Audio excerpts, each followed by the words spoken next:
Good morning, everybody. Thank you so much for joining us for another online workshop. We are super excited to talk about accessible sports today and specifically beep baseball. Our guest is going to be Lee Rodriguez, and we're super excited to have him. He's one of the coaches for a team here in Houston.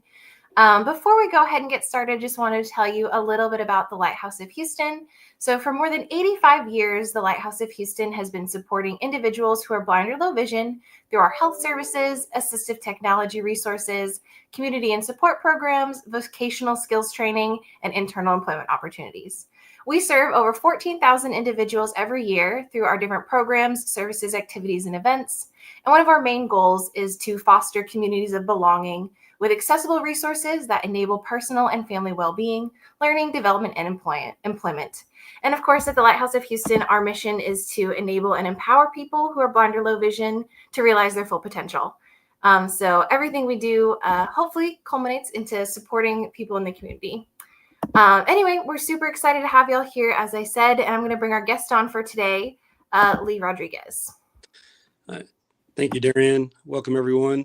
Today, I'm here to give a presentation on the sport of beep baseball, and I'm a representative of the Bayou City Heat.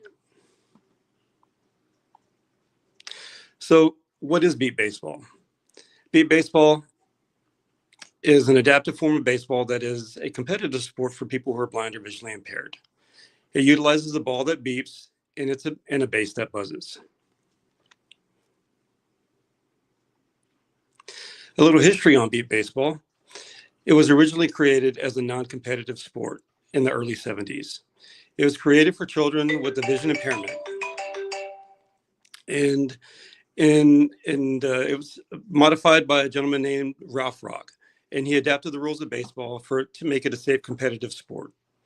And ultimately, the first official game was played in San Francisco's Golden Gate Park.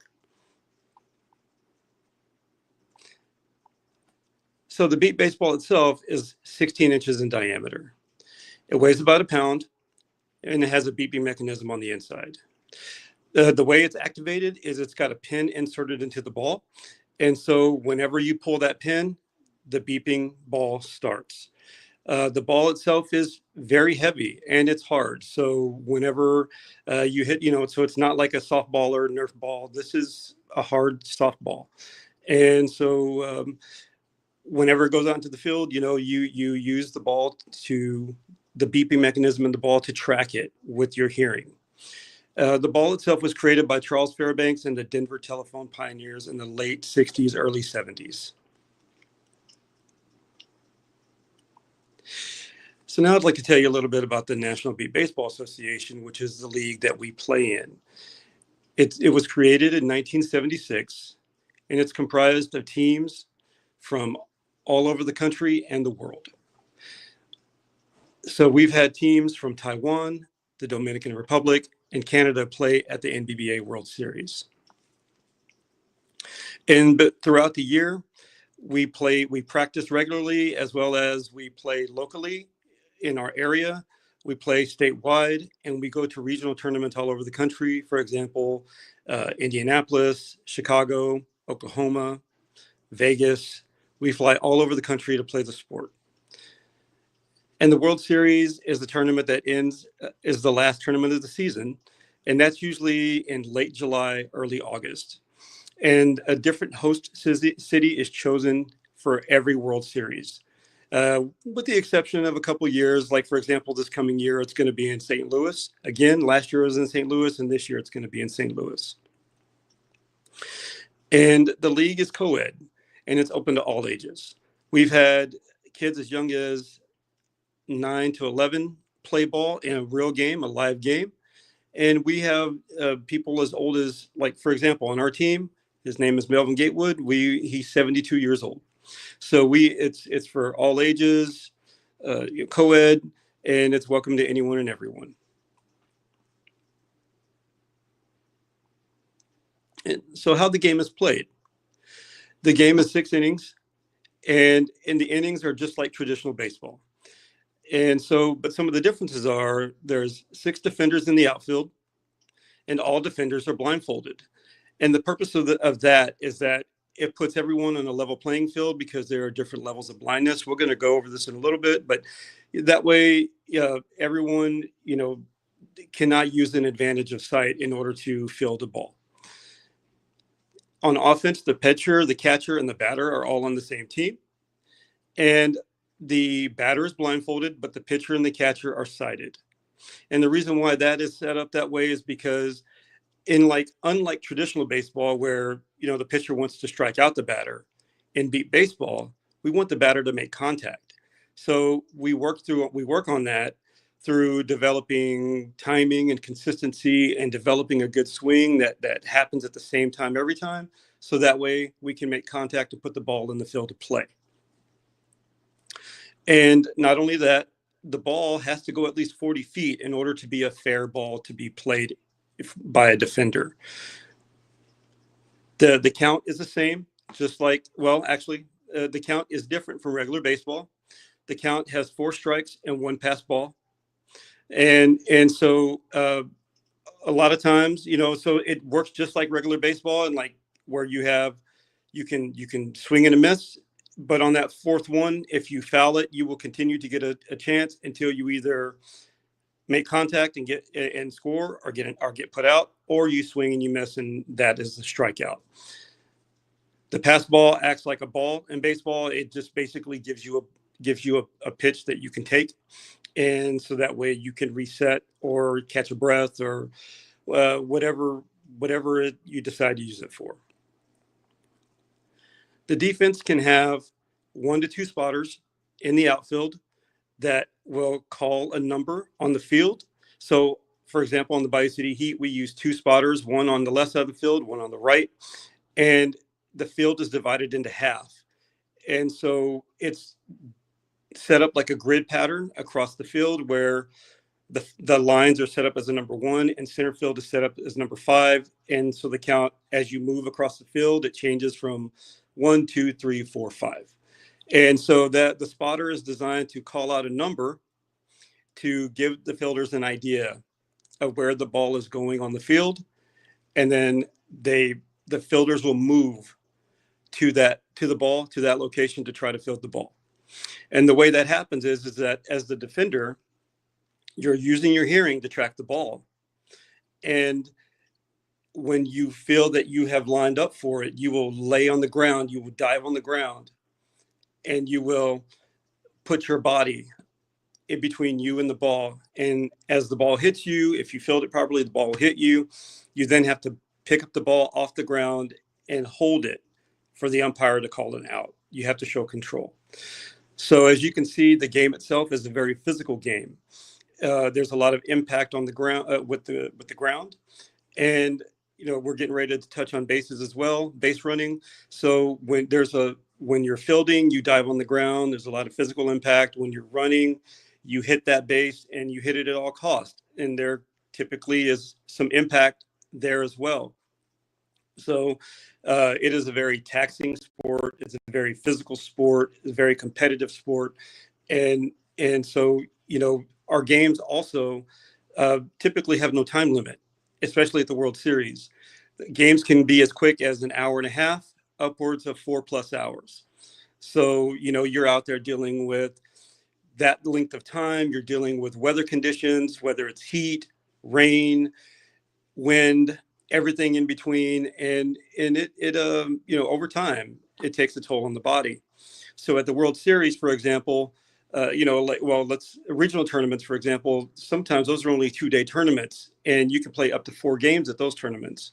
But at the World Series, that series starts on Tuesday. And if you make it through the tournament, that goes all the way to Saturday. So that is 5 days of beat baseball. And you can play as little as 6 or 7 games, upwards of 10 to 12 games throughout the course of that time, if you make it to the championship game. So it is very taxing, very physical, and requires a reasonable level of physical fitness in order to be able to play this game. But as I said earlier, we welcome everyone. So whether for whatever type of competitive level you want to be at, whether you want to come out and be a part of the team, or you really want to try and be the best that you can at the sport, there's a a lot of different levels of individual competitiveness when it comes to this game. And when you get to the World Series and some of these regional tournaments, you play high level, elite level competition.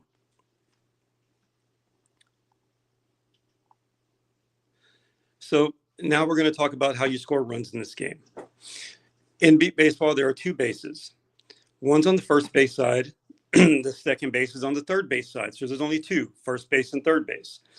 And each base is 100 feet from home plate. And they are 10 feet off the line. So the base itself is a 4-foot tall cylinder. It's typically made out of foam, and it's got a speaker inside. And the base buzzes. And so when the player makes contact and the ball's a fair ball, the player will then wait a split second because there's a base operator behind home plate. And that base operator will decide which base the player will run to. So there's a little bit of a hesitancy between once you make contact, you have to wait to hear which base turns on. Then you listen to that base, and then you run to whichever base is on. The base itself is 10 feet off the line on both sides. And the reason why is because you want to try to run as straight a base as possible and not run into the field of play. Because that will, if you run to the field of play, that could have a collision, could increase the potential of injury because of collision or running into someone. And so the base is offset 10 feet off the line to if the batter runs a straight base, they are not running into the field of play. So if the batter makes it to the base before the fielder gets to the ball, it's a run. But if the fielder picks up the ball before the batter gets to the base, it's an out. So as you can see, there's only two bases in beat baseball. There's no second base, and it's real quick. You either score or you don't. So if the batter goes up, they make contact, they score, on to the next batter. If the batter puts the ball in play, the ball is fielded, they're out, on to the next batter. So it's real quick. The game moves, and that way, we just keep the game moving, as well as, using specialized equipment in order to be able to play our game effectively. So the purpose of the blindfold is because blindness can vary from person to person, in that there are some people who have a vision impairment, and there are people who are totally blind. And as I said earlier, if you have vision, you have good usable vision, and you can see on the field, you're going to be able to go directly to that ball and be able to field it pretty effectively. So the purpose of the blindfold is to put everybody on the level playing field, and everybody has to utilize the same skill set in order to be able to field that ball, which is, like I said earlier, you're using your hearing, you're tracking it with your hearing, you're moving to the spot that the spotter is located on the field, and you're diving on the ground to put your body in front of that ball. And there's 3 levels to the defense. So the ball can go through, ultimately 3 different levels, 3 different people. And, and so we utilize that blindfold in order to, like I said, make it even, but also for the batter. The batter is running down the baseline blindfolded. So he hits blindfolded, and he runs blindfolded to the base. So again, that way, utilizing hearing to track the sound of the base in order to make it there before the fielder picks up the ball. Now I'd like to tell you guys a little bit about our team, the Bayou City Heat, give you a little bit of history. Our team was started in 1978, and it was originally named the Bayou Bombers. We have a long history of people and volunteers that have been on this team.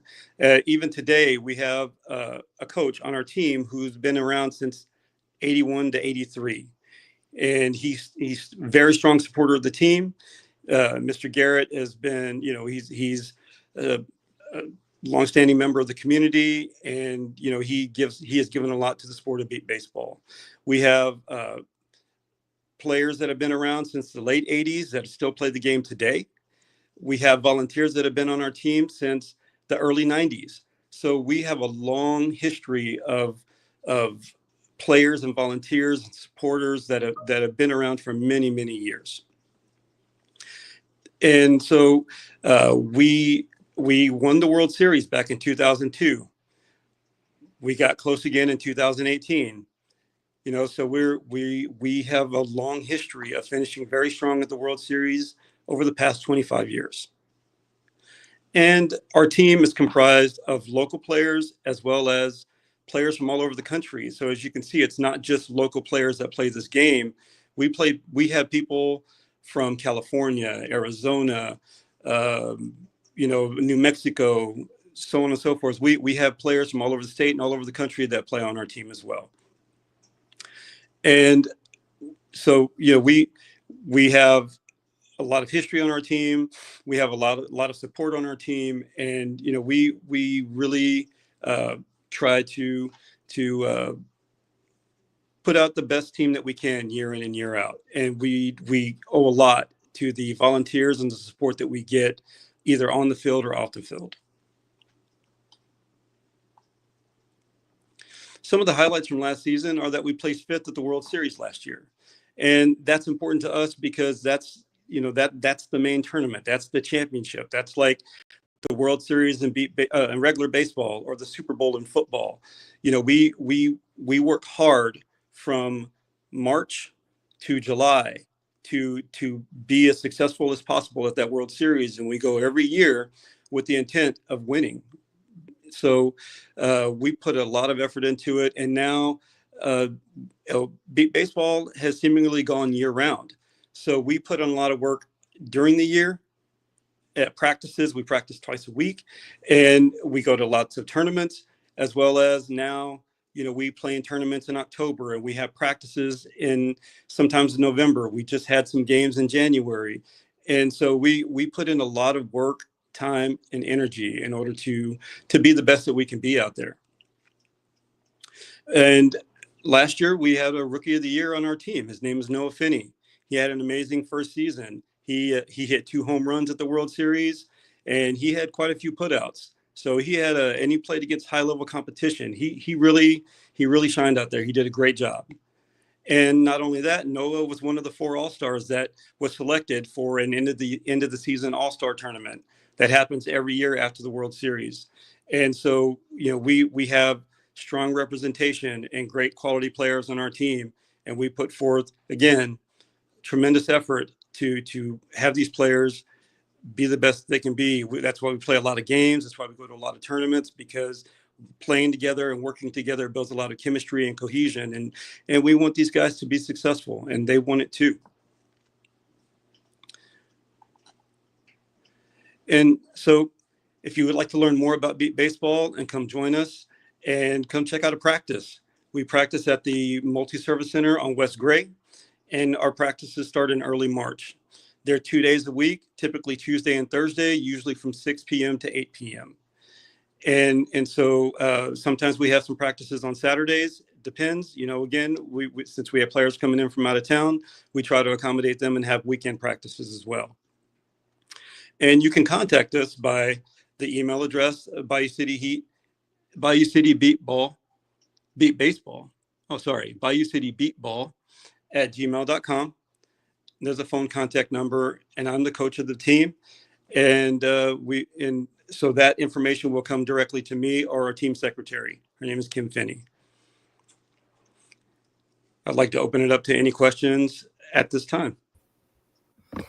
Awesome. Thank you so much, Lee. It's so interesting learning about all the different opportunities out there for people in the blind, low vision community to get involved. Why would you say that participating in sports is important, and specifically why is it important for people in this community to get involved in sports? Because it can impact you in so many different ways. For one, there's the physical aspect of it, right? It gets you out, gets you moving, gets you active. And we have, again, players of all capabilities on our team. So we understand that, but a lot of times they just want to be active and they want to get moving. but there's so many other aspects to it. There's the support, there's a social circle, there's being a part of something, a team, being a part, doing something in your community. And so we find that it helps build, you know, determination, strength, self-confidence, social skills, just confidence. It really impacts people on so many different levels that it's not, of course, beat baseball, and that's why we're here, is to play the game, but it impacts people in so many different ways. And just being inclusive, it being a part of something that has such a positive impact on people. Yeah, I think sports just in general, it really just, like you said, helps with self-confidence and feeling like you're a place where you belong. What has beat baseball meant to you in your life? It's had a big impact on my life. And, I started I started playing beat baseball when I was 15. So I did take a break for about 10 years from my early 20s to my late 20s, early 30s. But it's been a big part of my life. It's impacted me in so many different ways, as far as, you know, being able to achieve some of the things that I've achieved in the sport of beat baseball, to be a part of this team. I mean, to tell you, as far as for me, I have lots of friends and just contacts and that I've had for that my whole life, since I was about 15. I've known some guys on my team since I was 12. So to be able to have these lifelong friends, to be able to have the support, to be able to play the sport that, since I can't really play regular baseball, so to be able to play a sport that I used to love when I was playing as a kid, it's allowed me to do so many things that I did not know I'd be capable of doing. That's amazing. And it really, again, kind of goes back to the whole sense of community and sort of having a family that's, just all coming around something that y'all love, You, which you, I just think is so cool. you said the correct word, family. That's exactly what this feels like. That's when I'm around my team, it's it's not just comfortable, it feels right. And I give so much for my team, but they give so much back to me. When we go out there, we play really hard and we support each other. It's such a positive, engaging experience. And so I I love these guys, and so I give them all that I got when I'm out there, That's so and cool. they do the same for me. I mean, it's amazing to see. Yeah, that's so cool. How many beat baseball teams would you say are either in Texas or around the nation? In Texas, there are about 5, give or take. Uh, in around the country, it could be upwards of 27 to 30. At the World Series, we usually register. They usually about 27 to 30 teams register for the World Series every year, but teams that will compete at the World Series can range between 19 and 26 teams. So it varies, but there are some longstanding teams that have been around for many years that are going to be at the World Series year in and year out. So what kind of teams do you guys compete with in your season?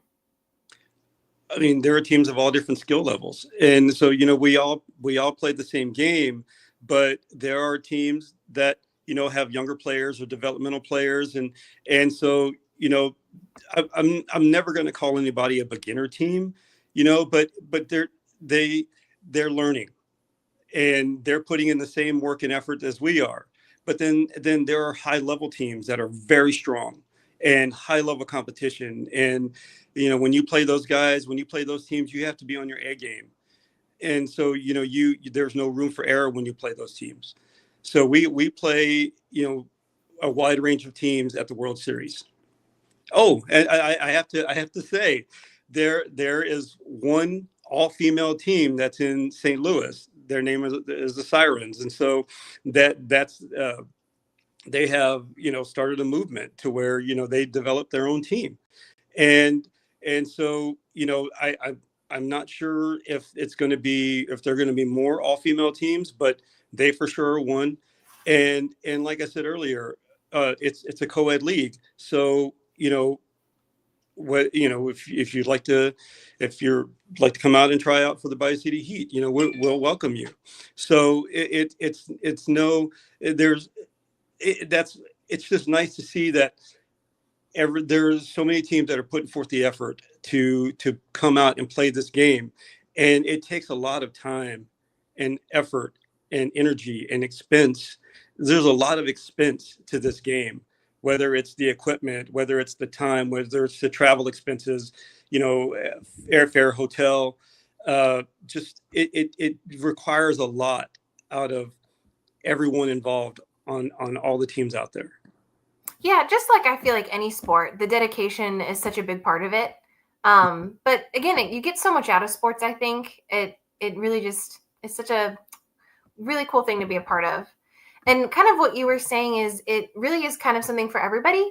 Yes. I can't remember if you mentioned, are there specific age range for people to join this specific team? No, not at all. It's open to anyone and everyone. Like we had a gentleman on our team many years ago. He started playing when he was 11.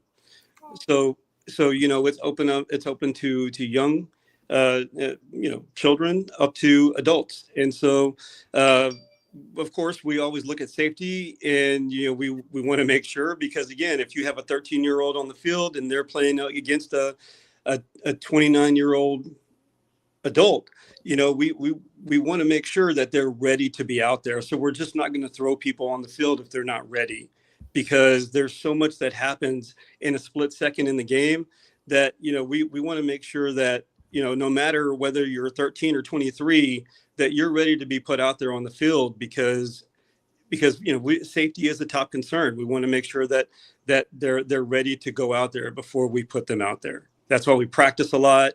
We practice a lot of fundamentals. We do a lot of drills. We get them ready before we even consider putting them out there on the field. Yeah. I guess any final wrap-up thoughts or anything you'd like to say to someone who may be considering trying out for beat baseball? Just give it a shot. Don't be afraid. Just come out, join the team. See what the team is like. Come check out a practice. Even if you come out and you don't, want to practice the first time, come see, come meet us, come talk to us, come watch us, and take a shot, because at the end of the day, we're all here for each other. We're here to support each other, and we're here to help build each other up. So we want as many people out in the community in the Houston area to come check us out, to come try it out, because we are looking for local players. Locally, we only have about 5 players locally, and so we're looking for more people to join our team. And like I said earlier, when it comes to the impact that it has, not just physically but in all the other ways, it truly, it really, really makes a difference, as far as, like, I know how it's impacted me, but I can see how it's impacted others on our team. So come check us out. Come see the Bayou City Heat. Awesome. And I know people can even watch games online sometimes, right?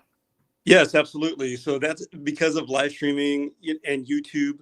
A lot of teams now will either live stream their games, or at some tournaments, or at the World Series, the NBBA itself, the National Beat Baseball Association, they will live stream games.